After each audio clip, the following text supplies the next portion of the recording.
joining us. This is Paul Wilson. And Chris Emke. And you're listening to Diesel Performance Podcast. Chris, Ultimate Callout Challenge is over. Yeah, right. I was going to say I didn't go, but I watched all the live feed. It looked like a great time. Yeah, absolutely.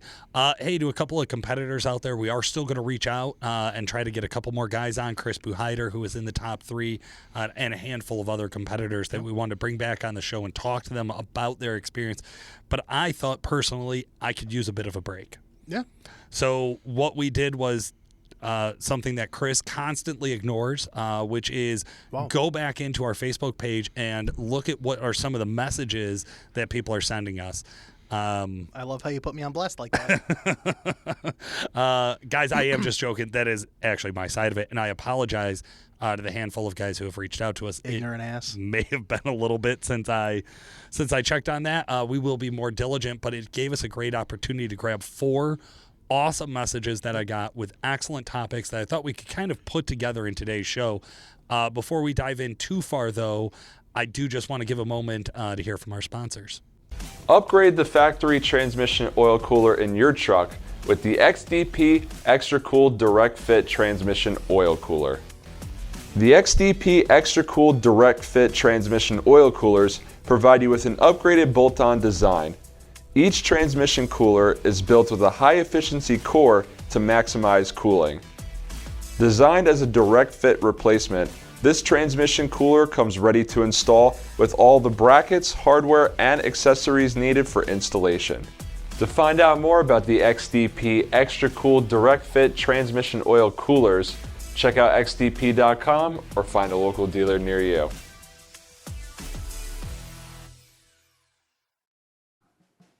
Worley Custom Fabrication is known for their world-class powder coating, S300, S400, traction bars, and all sorts of other just really, really cool parts for your Duramax, Cummins, and I think even a few Power Stroke parts here and there. Today, we're going to be talking about the 2020 GMC 2500 and 3500 Fender Flare Billet Marker Light Delete Kit. These brand new L5Ps have the marker lights, and a lot of guys don't like them. Just flat out, just a lot of guys are not into that look.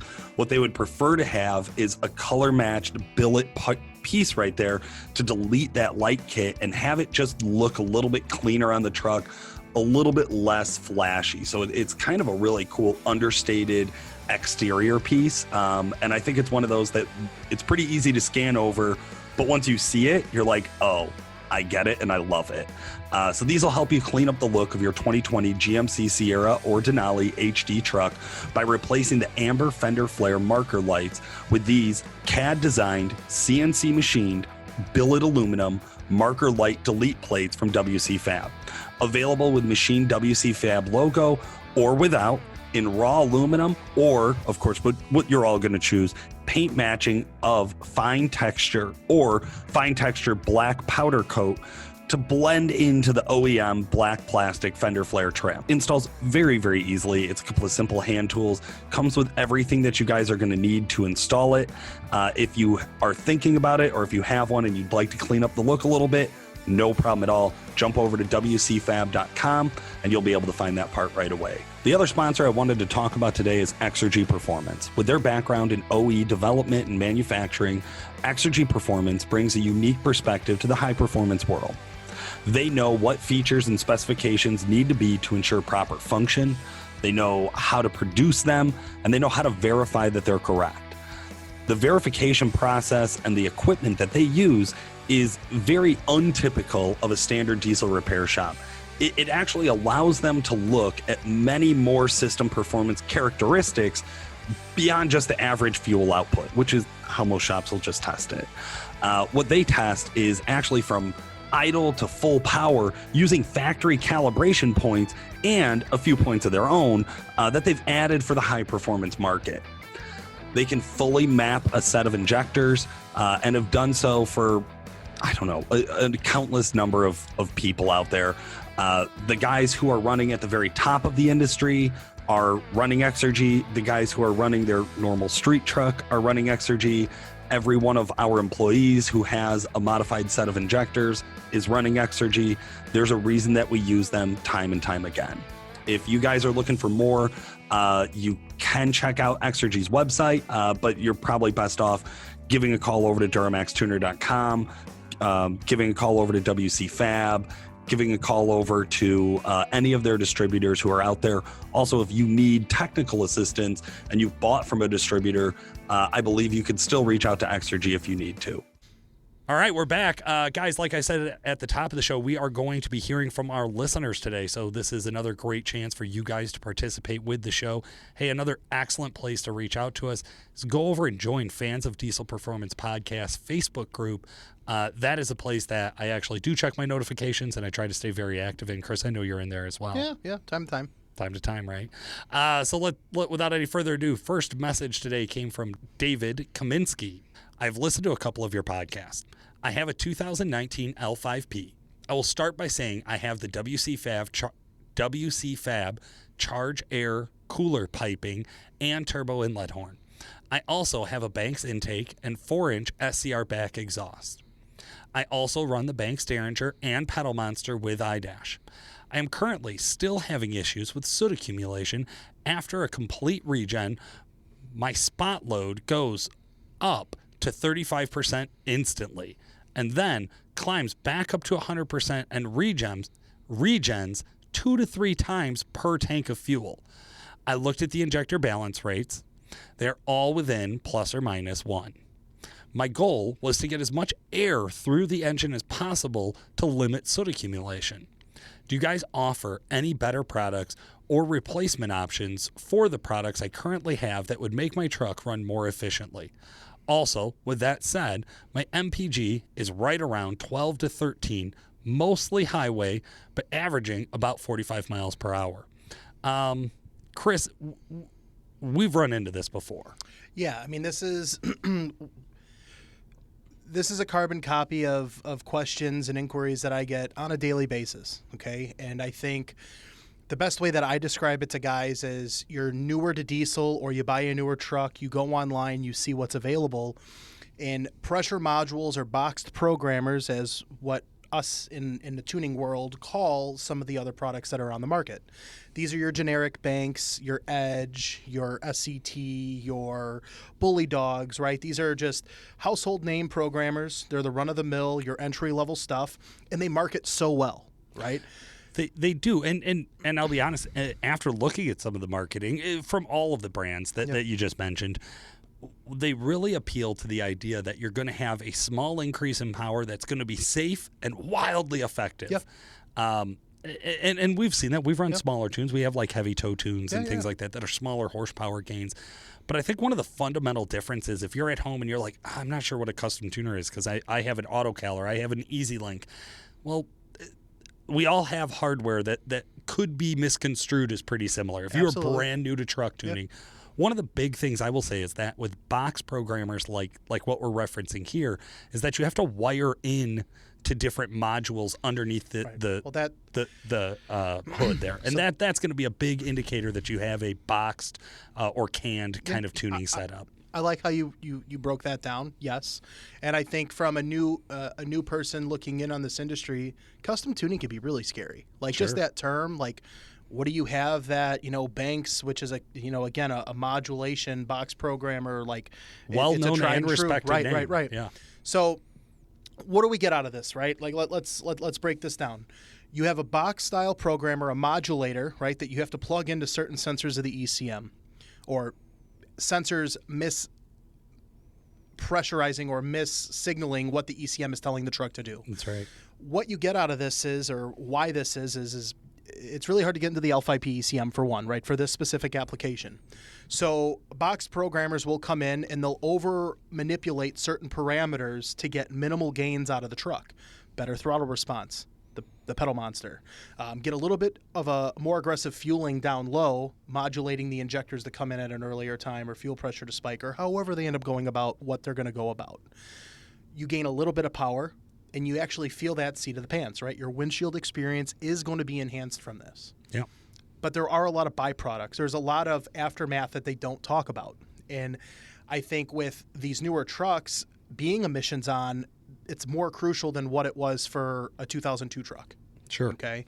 So it's very common, right, for what David had mentioned is, he's regenning 2 to 3 times per tank. Well, an L5P has a smaller DPF canister for starters. They do regen more frequently than what we have seen in like the LML platform. Yeah. I would say 150 to 200 miles in between regens are like pretty normal for a stock truck. And I have seen with some of the box programmers, not singling one out, but I've seen these trucks regen every 60, 70 miles, I've heard. Yeah. Right? So first and foremost for David, I would want to return the truck back to stock and see how the truck responds. Okay? That's number one. From there, that's going to give you a really good understanding if it is a mechanical issue or if it is a tuning issue. Well, and I want to point this out, 12 to 13 is low. So when you're talking about Super low. miles per gallon, I would expect out of an L5P, high teens would be really normal, Right. mid to high teens, depending on how you drive it. An average of 45 miles an hour, that might sound low, but what that might be is some mixed driving. So I have to drive to get to the highway, then I get to drive on the highway, Yeah. and then I get off and I have to drive through city. there's also You're going to average about 45 there. David also hasn't shared what size tire he's on. Like there's a lot of variables here that I would want to get more in depth on. And if that's I got where him on the phone. That's where I'm going with this as well, because one of the things that I noticed here is we've added charged air piping. Yep. So if we've had those boots and clamps off, one thing you may want to start with is just like a stealth boost tester, bolt up to the compressor, right to the compressor cover of the turbocharger, and let's pressurize that whole charged air system, make sure we don't have any leaks, because another cause to all of these symptoms could just be that you got a boost leak. So if you put the tuning on, you put all this piping on together, that could run you up into a situation where you're not going to be happy with everything. And with the newer trucks, with the emissions, boost leaks are a very crucial piece to the operation of the truck as a whole.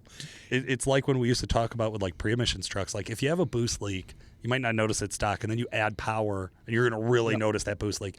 And emissions equipment is kind of like another multiplier there, where it's like, well, if you have a stock truck with emissions equipment, your truck's going to kind of hide that problem from you. And if you watch regen and fuel mileage real close, you might see it. Then you add power on top of It's that, just gonna and multiply. it's out So of control. let's go on a different side of this now, right? Boost checks clear, truck's mechanically sound, returns the truck to stock, the truck starts to act somewhat normal. Sure. What other options are there, right? Yeah, I mean, you know me. I mean, we're here at Duramax Tuning. We're going to talk immediately about custom tuning. That's our wheelhouse. That's it, right? And we have a ton of data around soot accumulation with an L5P. We have a ton of data around lambda control, so measuring air-fuel ratio and limiting the truck based on air-fuel ratio. It's not just about adding power. It's about adding power in a way that you're going to be able to use it on the road without going into regen every 60 miles. Yeah. So I think one of the things that's going to separate some custom tuning, right now, not all custom tuning is equal, right? Certain tuning companies offer certain creature comforts and values and safety modes and things like that. But one of the things that we've always focused on, like you mentioned, is as we are increasing the power output, we want to be able to make the throttle more linear. We want to do all the things that other companies market, right? Yeah. All these gains. But we want to be able to do so in a way where the truck not only picks up power, but it picks up efficiency. The truck is going to pick up efficiency when you are able to reliably or efficiently make more power through a wider RPM window while being able to control the AFR, like you had mentioned, air-fuel ratio, working with lambda limitation, which is what we have the ability to do with our custom tuning, being able to communicate with the entire ECM. That's right. Yeah, I always used to think of box programmers as like tricking the engine into giving more fuel and tricking the engine into making more boost or tricking the engine into having a more sensitive throttle. Whereas with tuning, you're reshaping that factory calibration to get the results you want. With the L5P, and I think I can safely say now all Duramaxes have switch on the fly tuning. There might be a couple of brand new like 2.8 liters that don't have it yet. But all the Duramaxes that we tune, besides those few, all have switch on the fly. So you're also able to go from one tune to the next and have it be an actually different overall result and feeling of how the truck feels to drive.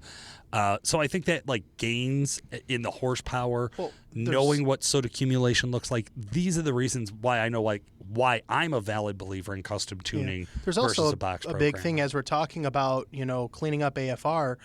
The truck, his truck is getting really low fuel mileage, but the truck's also regenning multiple times through a tank of fuel. Like that's dosing more fuel. That's trying to get the catalyst hot. Like there are so many variables and so many moving components with what's going on here.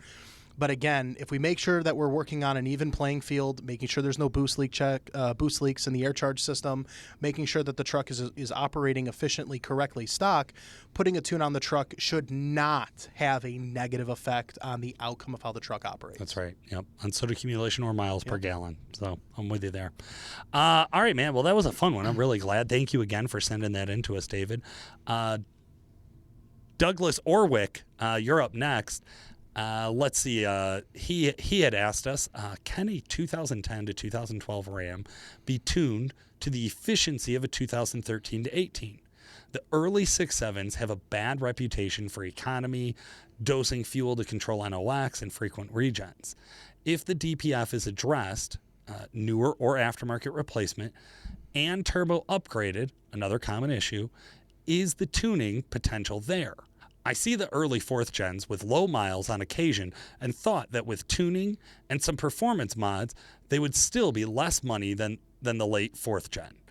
But would they be comparable in reliability and MPGs? I rarely tow and never heavy. Thanks. Okay, 10 to 12s. So 10 to 12 Cummins, Chris, no def?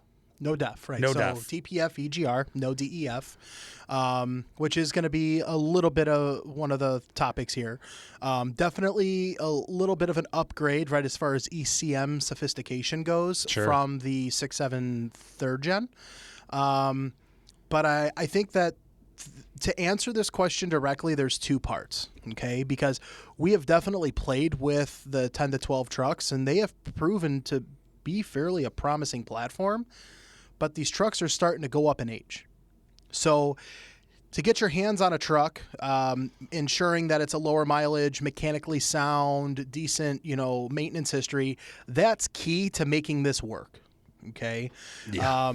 So the emissions in the truck's operation isn't as desired as what I would like to see out of really the 15 to 18s. 13 to 14s definitely a step in the right direction, but the 15 pluses are the icing on the cake. Those are the bee's knees in my opinion. But like I said, we've learned a lot in what the calibration looks like and how we play with the ECMs on the ECM called the CME, which is the 13 to 18. Right. And we've been able to take some of that technology and things that we've learned and implement that into the 10 to 12 trucks to really make those trucks respond and react and drive nicely. The turbo piece, that's its own that's its own issue altogether, of course. Yeah. But it's a toss up because how many nice lower mileage 10 to 12 trucks are there? Like that's like finding an 07.5 to 09 truck that is like fairly virgin cherry. Like it's just I guess they're out there, just not very plentiful. Right. Yeah. And to me, if I was going to pull the cost of the project out of it, right, and I was just going to say, could I get the truck to be as efficient as 13 to 18? Well, we had mentioned no def. So def combats NOx emissions. Yep. Without def, you have to use a lot more EGR. Yep.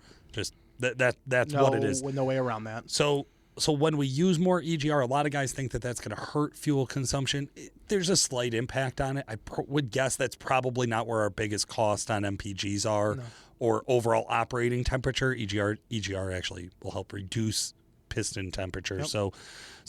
So that part's not a problem. Now, they did update the EGR design and the DPF design going from 10 to 12 into the 13, 18 models.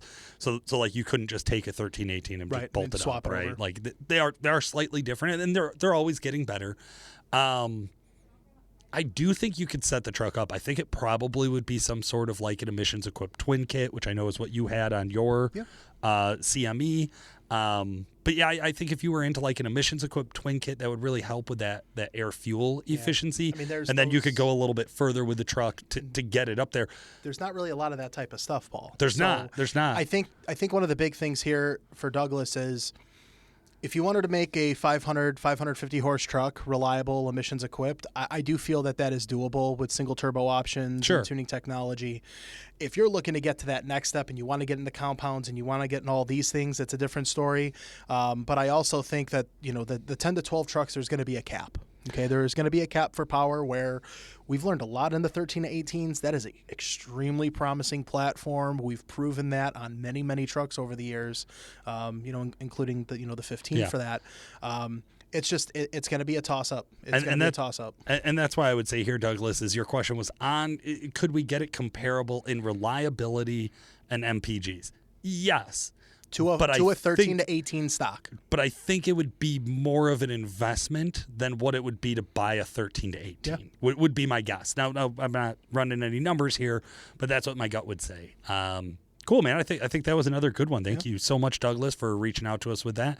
Shane Marsh, we had your message up next. Yeah. Chris, you want to take this one? Yeah. So I listened to your podcast and think it's great. Thanks for doing it. I bought an 01 Duramax 3500 4-door dually. It has 180,000 miles, and it's used occasionally to tow 10,000 pounds or less. And I would like to get around 450 to 500 horsepower. The truck has new injectors and injector pump. They were done at 15,000 miles, and the motor and transmission are completely stock. What would you guys recommend to make the truck last? This truck was owned by a family member since 2002, hasn't been abused.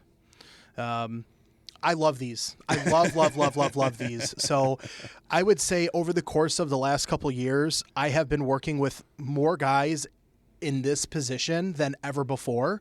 And that's, they found a nice truck, a solid foundation. They want to give that truck a second life. They want to turn it up to compete with some of the newer style trucks. Sure. But they don't want to break the bank, right? They don't want that $1,000, $1,500 truck payment a month. Yeah. Okay. I mean, unless you have $100,000 lying around, which if you do, I'm jealous. You know. So this is a unique situation because how often do we find these trucks, man?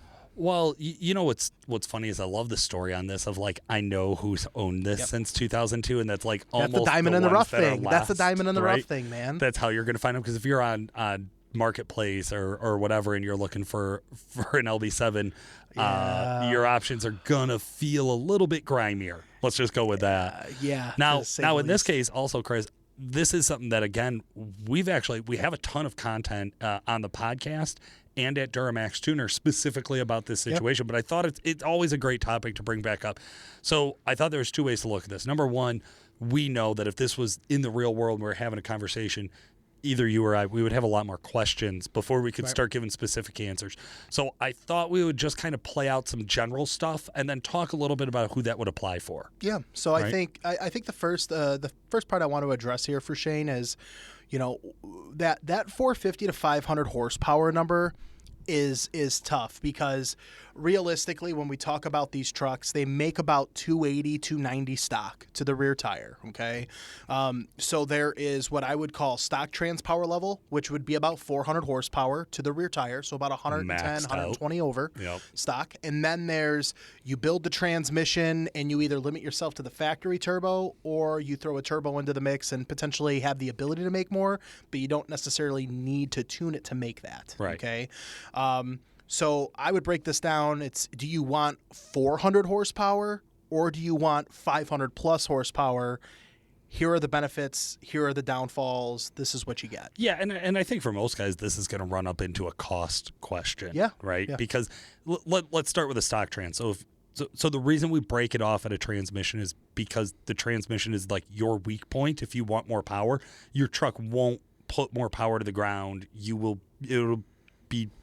It'll be very problematic to try to throw a 500 horsepower tune on a stock LB7 transmission. Now, it's just not going to be good. The other thing that throws a little wrench in this is a lot of times there's the misperception of, I have a 500 horsepower truck, I tow with that. That's not the case on one of these because there's the cooling capacity of the engine and the radiator stack and all these other ancillary things that come into play. So for a truck making 400 horsepower versus a truck making 500 horsepower, you're still going to be towing at a lower power level, and those power levels really aren't that different from a built trans and a stock trans.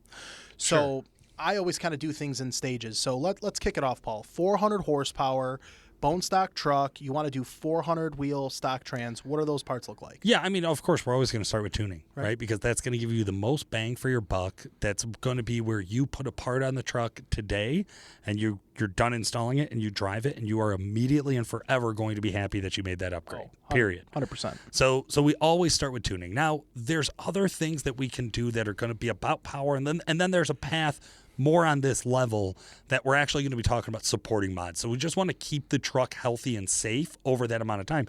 Because to be honest with you, tuning equals 400 horsepower. Yeah. So you technically don't need anything else. However, I would recommend for your truck, regardless of where you live or what you do with it, so towing, drag racing, I don't care, put a lift pump on it. Put a cold air intake on it. I mean, and why, right? The lift pump, you have 15,000-mile injectors and injector pumps. Having the ability to support fuel going to that system is huge. That's where the lift pump comes in, better filtration, water separation. Right? And that filtration, to me, especially if you're at 400 horsepower, yeah, it's the best insurance policy, man. It really is, right? It's the best way to know that you could put fuel in at any station. Your fuel station could change hands and get sold to somebody else, whatever, yada, yada. You're always going to be protecting your fuel system, which is very expensive. And if your fuel system is only 15,000 miles old, you know that. you know what that cost was. You don't want to incur it again early. Now, I think the intake horn and a boost increase valve, right? Those are probably two things that go hand in hand. Hey, for me. now let me ask you this: do you remember LB7 cutting the bottom out, homemade cold air intakes? Yeah, I did it. 100%, right? Dude, it works. I will just say, if you're straight up on a budget and you're straight like I cannot spend a dime I don't absolutely have to. I like the way you put that. I mean, if it was me, it's the tune, it's the intake horn, and it's a boost increase valve. I would, before I recommend an exhaust and an intake to someone, do the lift pump. Personally, that's my idea. No brainer. But what's awesome with all these things is let's say Shane wanted to do this in stages, and his trans was the end goal. He wanted 500 horse. All these parts work for it. Right. All these parts are going to be needed to grow in the future. Yeah. No, well, and that's what I love, too, about supporting mods sometimes, right, is like you're doing these things to keep the truck safe. Like the reason we do a cold air intake and an intake horn is because we want to get as much cold air into the truck as possible, because that's going to help us with air-fuel ratio, especially with a non-VGT turbo, meaning that we just get whatever the physical mechanics of the turbo gives us for air-fuel ratio. Like, we don't have a ton of control over that. We want to put ourselves in the best situation at all times. So getting cold air in matters, right? And then we hit the up pipes. Now I listed up pipes here. I honestly would never do up pipes on a stock truck unless they were blown. That's because you either you're definitely going to have to drop the trans, and you're probably going to have to pull the turbo out. Just realistically, anybody I know doing an up pipe job is a truck this old. Like, you're going to break up pipes off, pipe bolts off in the turbo. I'm right there with you. I would not do up pipes unless either you were doing the trans, or if you're ever doing a turbo, you're not thinking straight if you don't do the up pipes, because you're right there. You'd be crazy not to. But yeah, I would say if you're doing the turbo. These bellows, especially this truck is this old, they start to rust out, man. Yep. So even if you're not running high amounts of boost to them, if the truck's been on the road, you've been anywhere that there's been salt and shit like that, like they start to wear. So before you blow them, that's a good time to do it.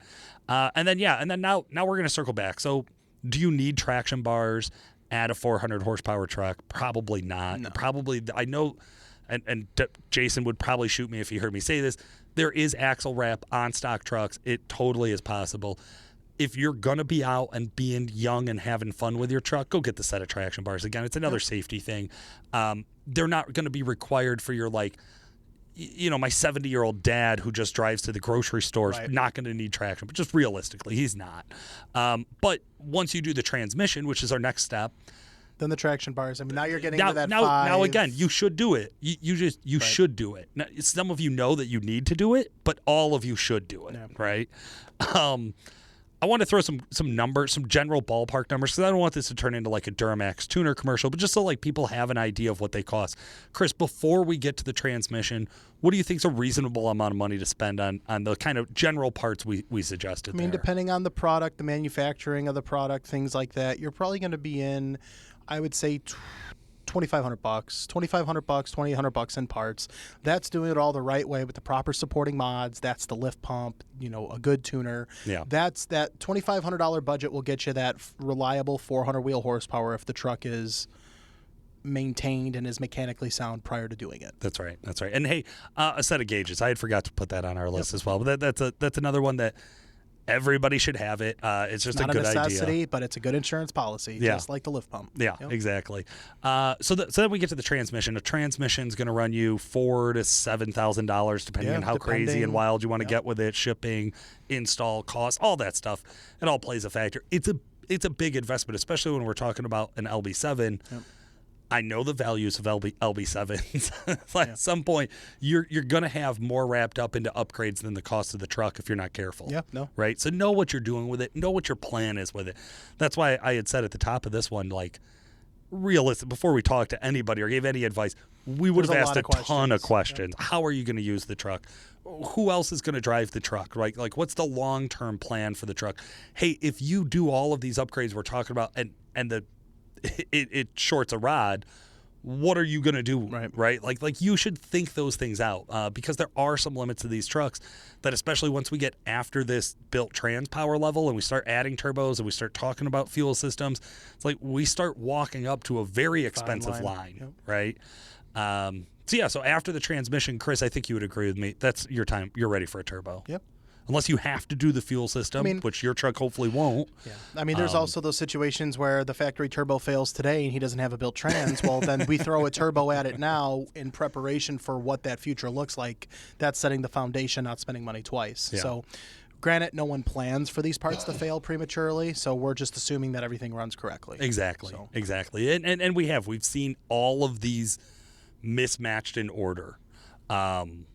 So I think that is a good point about, like, what's next. All right, guys, we got one more for you today. Before we dive into that, I'm going to do an early announcement, and I buried this way down into the episode, Chris, so that only our hardcore fans would know about it. We have very early rumors, and they are confirmed, that there is going to be a huge 4th of July sale at DuramaxTuner.com. I don't want to speak too much on what that all consists of. Let's just say tuning and turbos are definitely going to be on sale for 4th of July.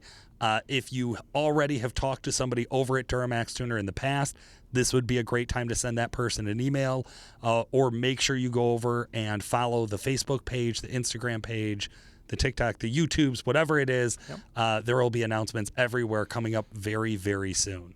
So, all right, I just wanted to throw that shameless plug in there one time, and then we got our very last one for the day, Chris. Matthew Kick us Heiser. off. Yeah, give me this one. I like it. Hey, guys, love the show and the broad variety of content that you guys cover. I've got a topic that might be worth discussing on the podcast, and I'm sure would reach many of your listeners. I know I could use somewhat of an explanation. I currently have purchased an Edge Insight CTS3 for my 16 LML because everything about the CTS2 is just old and laggy, like comparing dial-up internet to 5G. As I was scrolling through all of the new layouts, gauge features, and PIDs that the CTS3 has to offer, I became overwhelmed with options and basically came to the conclusion that I don't even know why the hell I bought another one of these damn things, other than to say that I have one and maybe a code reader every now and then. I have the Edge EAS EGT probe, boost gauge, as well as fuel pressure gauge for my Fast 165. But aside from those functions, I have no clue what I'm looking for or at. What do I need to actually keep an eye on? What are some common things that regularly monitor on these devices when utilizing your truck as a daily? Also, your opinion on the CTS3 and or versus the CTS2. First and foremost, Matthew, I'm going to throw something in the mix here and make myself sound dated. If you think that the CTS2 versus CTS3 is dated, you don't want to look at a fucking CTS1. Oh, right? Remember freezing? Man, remember them freezing? Yeah, and I just, don't miss I love the CTS2s. I still think they're very new looking because my foundation for 10 years was a 1, right? So everything is better than the 1, but there's, which, by the way, the 1 is still better than probably most of the other gauges that I've looked at. Oh, 100, yeah, there's again no comparison. We're not trying to bash on Edge by any means. They have absolutely the best digital gauge setup for these trucks. They crushed it. There's so many amazing things with that unit, which we're going to talk about, right? Yeah, and I want to dive in. I want to dive in at the top of this one because, like, first of all, do you need gauges? We just talked about this. Right. My suggestion is yes. I don't care what you do with your truck, even the grocery getters, put a set of gauges on it. Now, well, I think real quick, go. There's a gentleman that I'm emailing back and forth with right now, and he has an LBZ, and we just did some tuning on his truck, and very very intelligent, very he puts a lot of thought into the emails that he sends, and he did an analysis of how his truck was operating with the tune under a certain workload going up a grade with 9,000 pounds behind him. What I'm doing with this rambling is it's nice to know what your truck does when it's 60 degrees out. That way you know what to expect when it's 100 degrees out, okay? There is a functionality of how the truck responds and reacts, and that is going to be severely based on temperature outside, workload, and where you're located, okay? Yeah. So is it smart to watch your boost pressures every day? I mean, every day, probably not. Like, I would be calling the kettle black. I don't have gauges in my truck, but I have had gauges in my truck for a very, very long time. And my truck, for example, has little things like on my dash I can watch oil temp, trans temp, coolant temp, which I monitored those things when I had gauges in the truck, and I still to this day monitor it even when I'm driving the truck empty. Yeah, okay? Absolutely. So to this point, I think it's really, really nice to have that understanding of what the truck does empty, what it does loaded, what it does stock, what it does with a tune. It allows you to be more in tune with the truck and be a more aware driver in case something were to happen.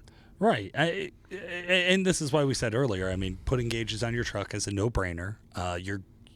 No matter how you use it, there is going to be a benefit. And it's a lot cheaper to put a set of gauges on there and know something is about to go wrong than it is to get a tow truck and have the truck towed one time. So like it's literally a no-brainer. Now, one of the fights we used to have, again, way back in the day, dating myself here, was analog pillar gauges versus digital gauges. And nowadays, especially with like EasyLink and everything else out there, it's just less and less common for me to see pillar gauges and analog gauges. They do still exist. Man, I mean, the cost of them. I mean, you can definitely. Perfect little, side bit here. We have a customer in-house who has a set of glow shift gauges. Well, for any guys out there, you can go on eBay and buy a set of glow shift gauges with the pillar for like $200, $300. Super, super cheap, right? Yeah. All things considered for what other pillar and three gauges cost. His trans temp gauge is 70 degrees off. So his temperature reading on his gauge is showing us 160. The transmission's 220 degrees, 230 degrees. So, and he just went through a failed transmission. We're doing the R&R. We're getting the truck back up on the road, and now we're learning this stuff. So it's one of those things where I've always liked the Edge units specifically because they are communicating with the same sensors that we use when we tune. Well, and so we've had arguments about this for years. So EGT probes, because most trucks you have to put, older trucks, you're definitely going to have to put your own EGT probe in there. And EGT probes don't last because if you put them into the right location, it's really hot all the time and it eventually will fail. That's just like we're so used to that it's just commonplace for us. But I think a lot of guys are surprised. Nowadays, any emissions-equipped truck has factory EGT probes, and we've learned what the relationship between a post-turbo EGT and a manifold EGT are. So a little bit less requirements on the aftermarket gauges. As you modify your truck further, your factory sensors become less useful. So if you're the guy who down the road is going to run some ridiculous turbo and fuel system setup and yada yada, you're going to make big horsepower. Well, actually, you probably might look at like a data logger, and then you could run analog gauges, right? Like sled pull guys probably aren't going to be looking at an Edge monitor while they're running down the track because they can't look at that many different gauges at one time. They only need to see three things, and EGT is probably not one of them. So who needs an analog gauge? Probably only, in my opinion, only a real hardcore big build would be interested in analog gauges at this point. Like you mentioned, Chris, the cost comparison to go analog or digital, it's hard for me in my head to rationalize. Also, I'll say I'm 6 foot tall. Guys who put pillar gauges in, I don't like it. Please stop doing it. I bump my head on them all the time. I don't know if I'm getting in and out of the truck wrong, but it's probably. I'm also losing some vision there that I could definitely use instead of running over that bicyclist again. The problem is you got to stop licking the window.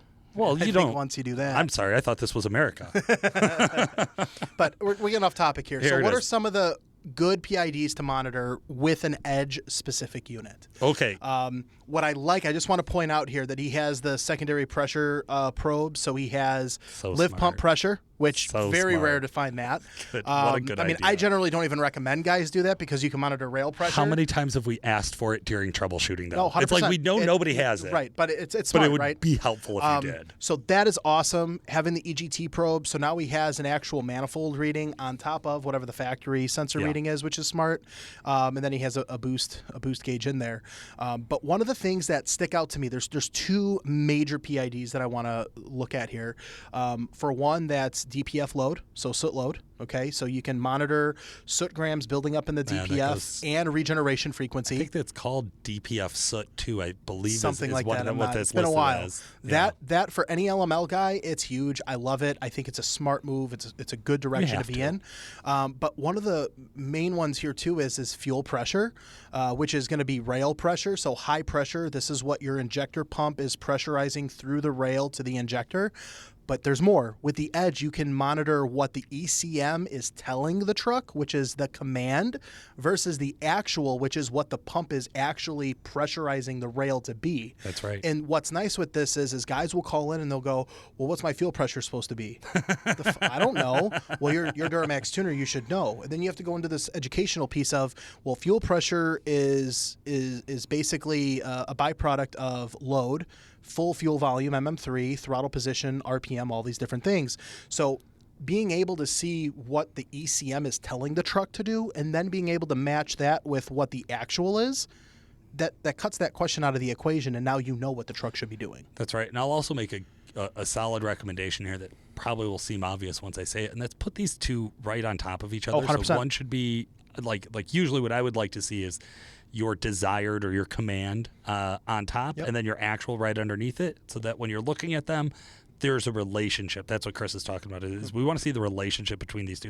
Hey, And they're listen, gonna- if you're and they're if gonna you're change a little bit. 800 psi 1,000 off, off, it's you're, not a big While you're deal. fluctuating, Yep. not a big deal. So what somebody like Nick would call transient throttle response. So if I'm moving the throttle pedal and I'm seeing that delta change, that's fine. Yep. But if I'm holding steady on flat ground doing the same thing and they've been right on top of each other within 10 psi of each other, something Amazing. ridiculous like that, Amazing. and then all of a sudden one drops off, that something's wrong, right? So like that's a real easy one to watch. Chris, one I actually recommend guys to watch on these, and it's only probably the newer guy. Like if you're new to diesel, if this is your first use, you're coming up from a gasser, maybe you don't have a ton of towing experience. It sounds dumb. I always have them put the gear on so that they can see when the converter's locking. See, I like that one. I think that's a smart. The TCL is what the Yeah. PID is called. Love that. I'm going to throw an even dumber one out there. Throttle position. Yeah. So there's a lot of guys in the years that I've been doing this that would consider themselves very I hot rod it. No, like I drive the truck easy, and then you get into a test drive with them, and you're praying for dear life. So Well, we always see the opposite, right? Yep. The guy who tells you I hot rod my truck, you jump in, you He look at drives his like a log, and you're pussy. like, bro, Yep. you never got over 40% throttle Yep. input. So that's one where I would say, like, you know what? It's smart. These might sound like dumb things to bring up, guys, but these are things that allow you as an operator to be more in tune with the truck. Sure. And I remember myself years ago, Nick telling me these things, and I'm like, dude, this dude's a drag. Like, this is so stupid. I just want to see boost. But now it's one of those things where, after so many data logs going to him and tuning my own trucks and doing Yeah. those things, it's really nice to be in tune. Like when you're towing 10,000 pounds, how aggressive are you pushing the truck? Yes, the truck makes the power, but how hard are you pushing the truck to make that power? Well, and I think one of the things that really was an eye opener for me was talking to Jamie Curley, and him saying like, I really would just prefer to not have to watch the gauges. Like I want to have the gauges, but I would really like to just watch them until I feel comfortable with my truck and then never look at them again because I trust that my truck is going to do what it's supposed to do. Yeah. It's like gauges really matter the most when something's wrong, but the only way you're going to know that something's wrong is if you spent that time early on when everything was right, watching this stuff and looking at this stuff and knowing where this stuff is at. Listen, so that piece, that education isn't something that you pick up on. That's something that you either you pay for and learn over time. And what I mean by that is any of our listeners have a premature failure and you question how that failure took place, you now understand what we're talking about, right? Someone that's new to diesel, we're going to preach until we're blue in the face. They're going to call us idiots until there is a problem. And then they're going to, once again, understand that value and that knowledge. Then it's game on. Yeah, absolutely. Hey, guys, we know a lot of you out there don't have an LML and you still want to know what gauges to watch on your trucks.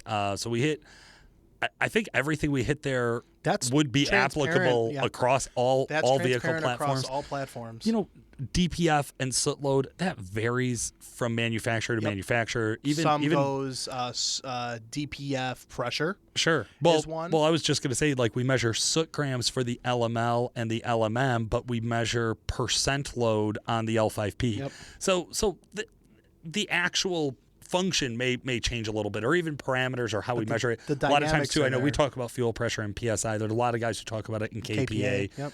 I don't care. It does not you're matter. Cool with it, as long as you're monitoring it. Right. What we're talking about is the relationship, the content, right? So we want to know, what is my DPF doing? EGR activity. When I had the on the Beamer, I had the CTS in there, and I would watch EGR activity. I actually took that PID off because it did nothing but make me angry. And I didn't care. It didn't matter, right? But I watched it for a long time, so I knew if something would go wrong, I was like, okay, at least I could pull this back up and reference it. And that's the thing, because we still have to answer what edge is better on this, right? But the one thing I do want to point out is the edge unit is a tool that is also going to be something that can be dangerous, because there is so much information there that a lot of guys don't care about, that the guys that are doing tuning, that are trying to understand the dynamic of the truck from start to finish as they're operating, like, if you ever get into a truck that Nick has been doing R&D on and you look at the PIDs, there's some nerdy ass stuff on there. And it's not that it's useful to him, sure, but watching EGR percentage to most guys, not a big deal. Watching post-injection timing isn't much of a big deal to some guys, but to someone like Nick, when he's going through the R&D, understanding and feeling the truck, it is a big deal. Sure. So for you end users, my general rule of thumb is that if you don't even know what it's about, you don't need it, period. Because if you don't even know what the PID is about, if you don't even know what part of the truck it's referencing, you're not going to learn anything from it. So knowing that number is with or within or without a spec won't matter, right? Yep. You brought up a good point, Chris. CTS2 or CTS3. Now, we wrote this question down on our extensive outline here in our in-depth planning for the show, but we did not actually discuss where either of us stood on this. So I will go shots fired first, and I will say, if you already own a CTS2, you do not need a CTS3. I'm sorry, Edge. I love your guys' products. There are definitely upgrades available. So if you want different layouts, if that's important to you, if you want something that's flashier, a little bit sleeker, if you're the guy who will stand in line for an iPhone when they come out, okay, I get it. But I will say, functionally, there's not enough there that for me it would be worth it to get rid of my CTS2 and go buy a CTS3. If I was starting from scratch and I was walking in the door and somebody said, do you want to buy a CTS2 or do you want to buy a CTS3? I would make the suggestion, buy the newer one. It's probably going to have support for a longer period of time. I mean, the big introduction years back from the CTS1 to the CTS2 was the processing, right? And from what I understand, the CTS3 is a little bit quicker in that aspect. What I also understand, listeners quote me if I'm wrong, but Edge did away with some of the PIDs when they went to the 3. I don't know if that's a memory thing or what is going on there. I have heard similar as well. But it's a manufacturing play at the end of the day, whether it's the circuitry, the computer chips in the units, whatever that situation is. It's a tough comparison, CTS2 to CTS3, because CTS2s are no longer available. So to your point, yeah. If hypothetical, right? If I have a CTS2, unless I'm one of those guys that just has to have the newest iPhone, the CTS2 is going to be great. There's nothing that the 3 can do that the 2 can't. But if you're new into the space and you're pricing things out, well, you really don't have an option. And personally, I think the Edge Insight is the best display on the market. Yeah, by far. Well, I think we would be hard to find somebody to argue with us on it. And I wasn't paid to say that. Yeah. So that's a genuine... If you do get paid to say, I get half. A third. Sorry, our producers here. Justin will throw you 10. What's up? No, but seriously, it's a really useful tool. I can't speak highly Do they have enough. a competitor? Is there another gauge out there that you think is a legit competitor? There are a couple. Bully Dog does have a unit that's out. What's the name of it? I couldn't tell you. Okay, but not a competitor. I think the most question or the most comparable one would be like the Banks iDash. Okay, it's made a big name for itself. It's very popular. A lot of times when guys call in with the Derringer pedal monster, they have one or two iDashes. Yeah. There's a lot of good information on those things. I'm not going to lie. It's just, for me, it's very small. It's hard to monitor. It's hard to look at. I'm not going to bash the iDash at all because I do really like Gale Banks. There's a lot of really cool. Also, we've met a lot of the guys that work over at Banks Engineering and the engineering and sales and all sorts of different departments. Yes. They're all great people. We really do like Banks. But in this comparison, the Edge, I really have to say Edge is the stands more alone. end user friendly. It's It more really end user does, friendly. yeah. So, it's an all in one. It comes at a really affordable price. I mean, there's units that we work with, like the Easy Link, right, where you could use your smartphone device as a gauge display. I would still choose an Edge over your phone or over a smartphone as the gauge display with the Easy Link. That's a personal preference. You bring up one there that I don't know. That Easy Link, and you've seen some of the stuff. We've seen them from GDP, and some of the other guys out there have they'll roll out their own Android, whatever smartphones or tablets or whatever they're selling now as gauges for the Easy Link, and they're slick. They're real slick. I have not sat down and played with one to say which one is more functional. Right? They look super nice. But no, the Edge is, like I said, it's a turnkey. It's reliable. They've been out for years. Their Edge is pretty decent with their support on that side of stuff, and it's just it's that product in house that we have dealt with for so long that we know the ins and outs and we've used them. Yeah, and they've never given us an issue otherwise. Absolutely, well said, guys. Again, if you would like to have more discussions with us, get involved with the show, or even maybe beyond the show, go over and join Fans of Diesel Performance Podcast Facebook group. We would love to hear from you guys there. Also, a big shout out to our sponsors and, of course, our listeners specifically who reached out to us for today's episode. And you know what, Paul? We need to give a shout out. We need to give a shout out to Justin for producing all these. Justin who? Tyson. The dude that literally shuts his mic off every time our mics turn on. I know, yeah, absolutely, yeah. So Justin Tyson has been on the show a handful of times. You guys have heard from him. And every podcast, he at least has to listen to it twice. Once live and once to edit and to produce it. So that's tough. That's it. Yeah, let's see some thank you Justins out on the Facebook group today. We would really appreciate that. Guys, I also know that we generally do our section with Jeremy Garnett and with Sean Lynn or Mike Evans out of our team, talking a little bit about the shop and kind of some real-world practical applications I for think this diesel. episode wrapped all that up, man. I think what we're going to do is we're going to come back next week and we're going to hit that one really hard. So I think we're going to feature those two guys again. We're going to pick two of those guys again. We're going to get them on the show. And Chris, this time I'd like to get you in the studio with us. And I think next week is going to be like a real hands-on. We're going to grab a problem and we're going to sit down with the four of us and see how much Chris and I can really fuck it up before those two guys fix it. Or walk out on us. For today, this has been Paul Wilson. And Chris Emke. Thanks for listening. Want to leave so I can go skateboard.